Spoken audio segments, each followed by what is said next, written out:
must watch what you say. If you think criminals deserve punishment, keep your mouth shut. Meanwhile, others can say just about anything and get a book deal.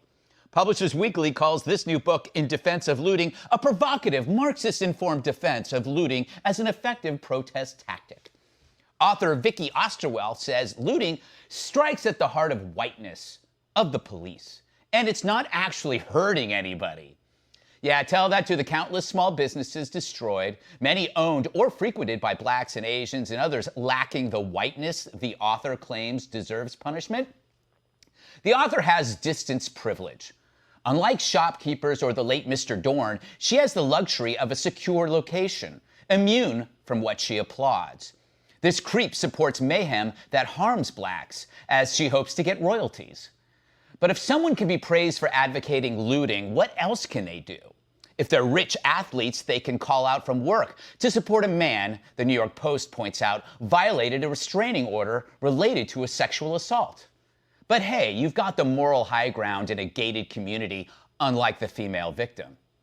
So long, Me Too movement. You see the trend here? Distance and money keeps you from experiencing the consequences of your own beliefs. When you tell the world you want the police to hit the road, or when you reject help to stop riots and then mock terrified citizens, don't be surprised when mayhem begets more mayhem. Demonize police and dismiss violence, and now let's defend looting. What might be the response to more looting? I bet you didn't think that through. It shows. All right, Dana, should anyone actually pay for this book, or should they just take it? Well, while you were talking, I was thinking about how this past January, do you remember that the entire publishing industry and the left and Hollywood, and even, well, except for Oprah, everyone canceled Janine Cummings, who was the author of American Dirt, which is a novel about immigration and a mother trying to bring her child to America, very sympathetic to immigrants trying to come into America, and they canceled her entire book tour because she was not Latina enough. And James Freeman of the Wall Street Journal had a great point today. He said, where is cancel culture when we really need it? This book should have been canceled, not that one.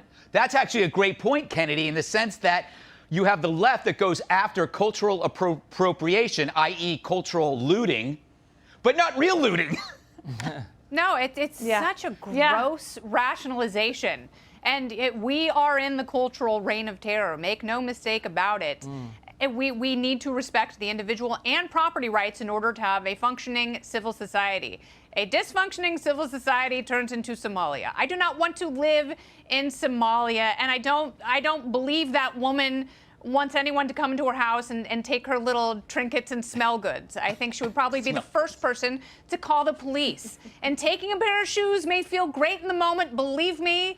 I've bought them. I know how wonderful it feels. The better thing to do is, if you want to dismantle the system, go to school. Even don't go to school. I don't care what you do, but do it as an intellectual.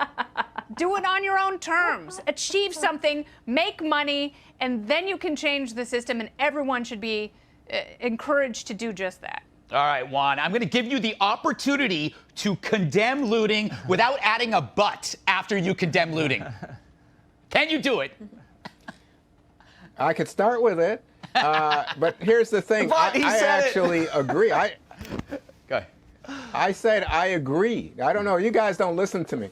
But anyway, I agree. I think this is a nutty, crazy thesis. Obviously, it got her a book deal, though. So to my mind, this is damaging. I don't think that anyone should in any way acknowledge or consent to the idea of looting and rioting as a positive. It damages the very cause that Black Lives Matter and social justice advocates are out there working for, and it distracts from the real issue here, which is, you know, police brutality and the like.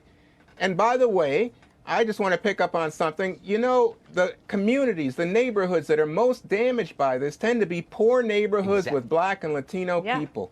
And so, again, I just think this is damaging and wrong-headed and should not be embraced in any way. The issue with this is, as Joe Biden said today, there's no place in any kind of social justice movement for looting, burning, fires.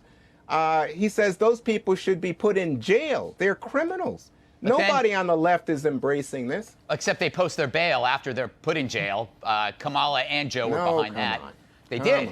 I mean, there we you go. can read. Now, you got the butts. You have a lot of butts. You can read that. Now. No, you. There you go. I do have a nice butt. Thank you very much, Juan. All right. Jesse, did you hear that they're introducing a bill that will deny unemployment benefits to looters? How dare they do that? Yeah, how am I going to get my unemployment? First of all, Greg, how did NPR scoop Fox News on this guest? This is a pro-crime guest, you're saying? And this didn't make it into the Fox News Rolodex? I mean, how is this guest not on Tucker Carlson tonight?